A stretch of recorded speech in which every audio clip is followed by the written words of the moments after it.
Good evening and thank you for joining us. City plows were out in full force again today, still trying to clean up the streets after that massive dump of snow that hit the area. The main roads are now clear, allowing the focus to shift to residential areas and sidewalks. Corey Nordstrom has more. The cleanup of around a foot of wet, heavy snow continues here in Thunder Bay. Wednesday's focus was to ensure that drivers could get around city streets without getting stuck in the ice and slush. But now, Acting Roads Division Manager Ian Spaljerich says his crews are looking to clear the way for pedestrians. Staff came in early again this morning. They started at 1 a.m. and clearing mainline sidewalks, and that's the focus for the rest of the day, with the hope of getting into some residentials before the end of the day. One of our viewers sent us this photo of the sidewalk on Gordon Street with a huge pile of snow blocking their way. Spaljerich says they're doing their best to clear those walkways with 16 sidewalk plows roaming the lakehead. But due to the thick, wet nature of the latest dump of snow, their efforts are taking longer than usual. With this amount of snow we had and the amount of snow we've had all winter, we have to put our blowers on, and that's a little slower process than when we have our blades on. And then also with the slush and ice underneath, sometimes they're getting stuck, sometimes they have to back up and then go do a part of the sidewalk over again. It's all hands on deck for the city's roads division. Currently, all mainline roads have been tackled, and Spaljerich says they're working on residential neighborhoods with the hope that most of them can be plowed by end of day Friday. We have everyone in full forces going, and we've reached out to some contractors as well to see if they can help us in some areas just to try to get things cleared up as soon as possible. Corey Nordstrom, TVT News. Meanwhile, the deteriorating condition of the James Street Swing Bridge is raising concerns. The first response team with the Fort William First Nation has issued a warning to drivers passing over the century-old structure. The heavy, wet snowfall on Tuesday and Wednesday caused ice to form on the driving lanes. The response team posted on social media last night saying the bridge had become extremely dangerous and recommended that drivers slow down to 5 kilometers per hour. Since then, the bridge has been plowed and the ice has melted, but a number of potholes remain. CN Rail paved the vehicle lanes with asphalt when it finally repaired the swing bridge in 2019, after a 6-year closure. Potholes began forming about a year later and can now be found along the entire road deck. CN officials say the roadway will be inspected and any issues will be fixed as soon as possible. It's now been 4 days since Ontario's mask mandate was lifted, and local schools are slowly getting used to the change. The numbers vary for each grade and class, but it seems like about half of local students are still choosing to wear their masks. Jessa Clement stopped by St. Ignatius and Claude Garton today to talk to staff and students about how their schools are adjusting. Despite the removal of mask rules in indoor settings, around 50% of the student body at St. Ignatius High School are still wearing masks. A good chunk of them only wearing masks in higher populated areas like hallways and then taking them off once they get into class.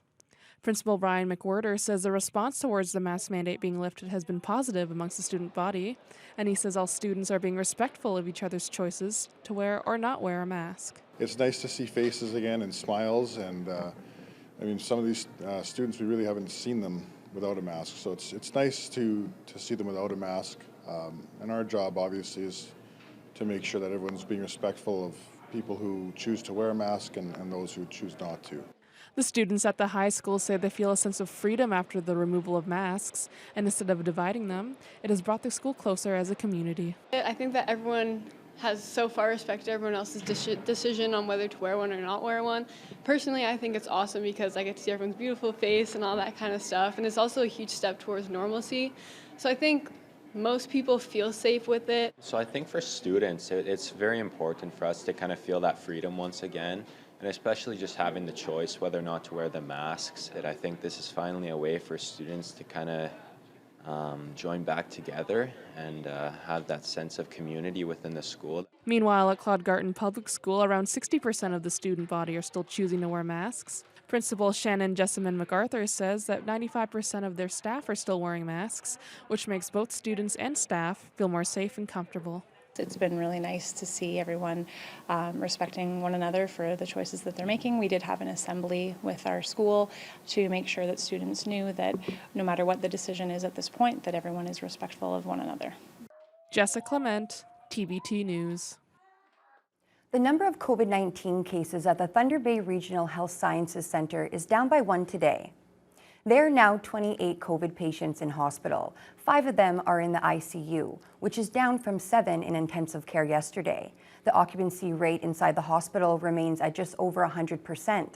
That's unchanged from yesterday. The occupancy rate in the ICU has dropped from nearly 82% down to 63%. More than 10% of the population of Deer Lake First Nation is now infected with COVID-19.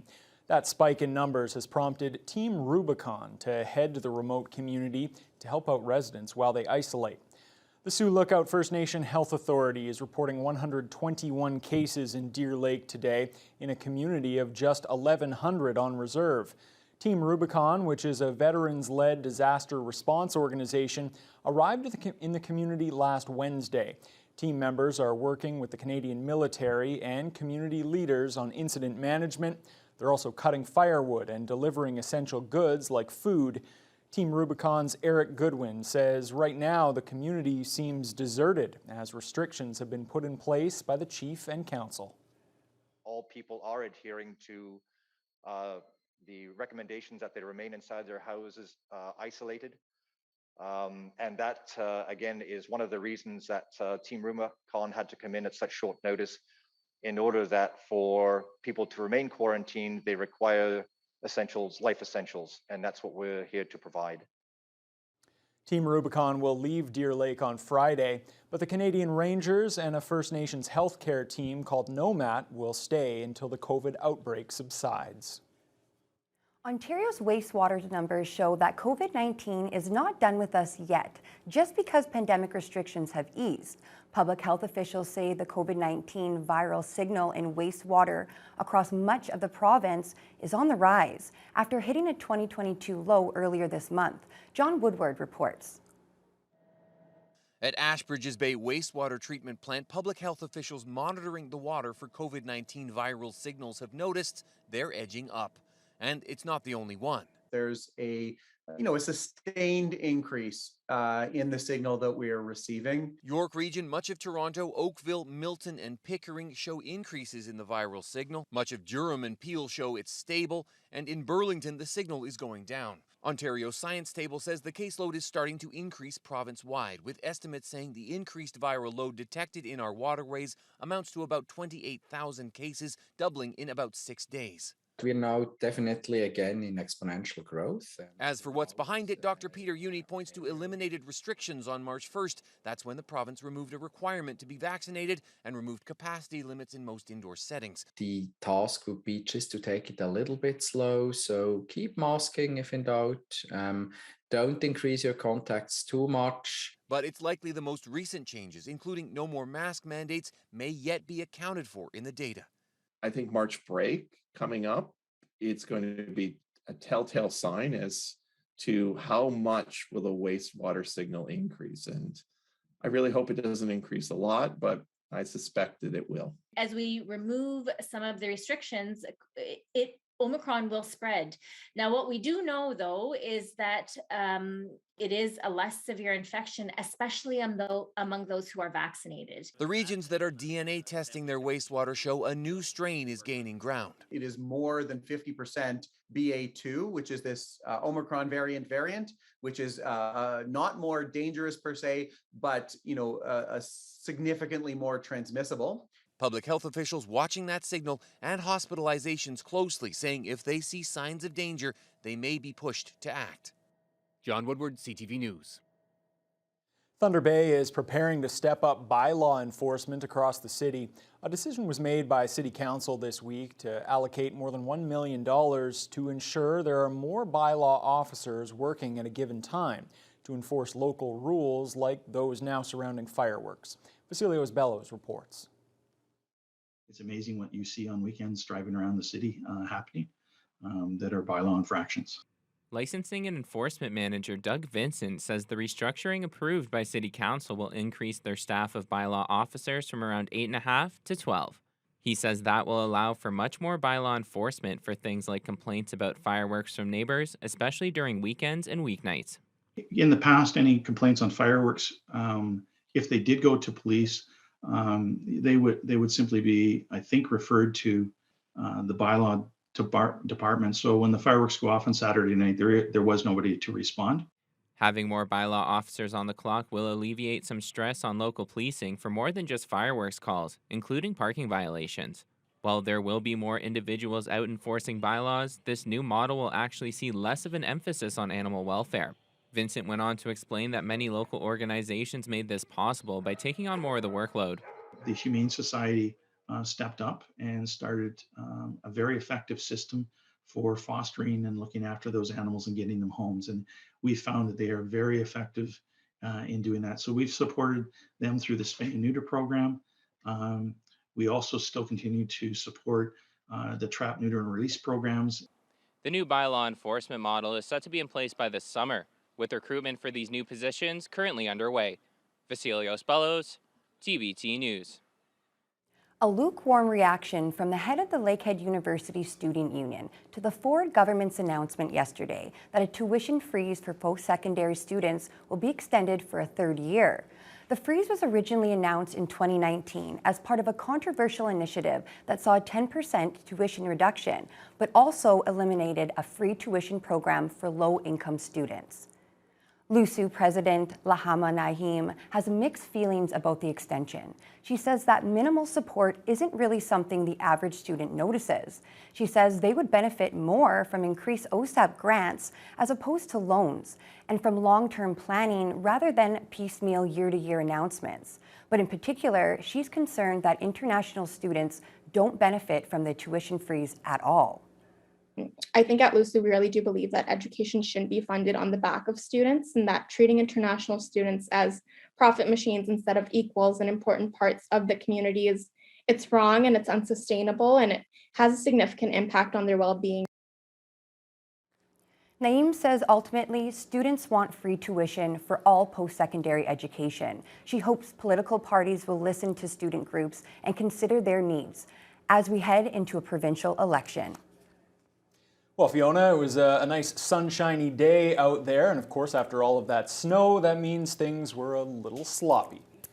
I'll say a lot sloppy. It was a mess out there. I saw a lot of vehicles that were actually getting stuck because the heavy wet snow was becoming more and more difficult to get through. That's because although we hit a low of -4, which made everything pretty solid first thing in the morning, we warmed up to 6 Celsius with all of that sunshine and very little wind.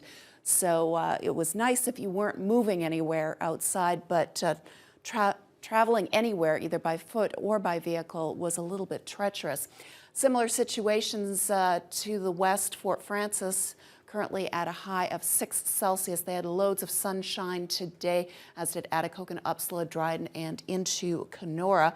Red Lake, partly cloudy at this time, and they're enjoying 8 Celsius.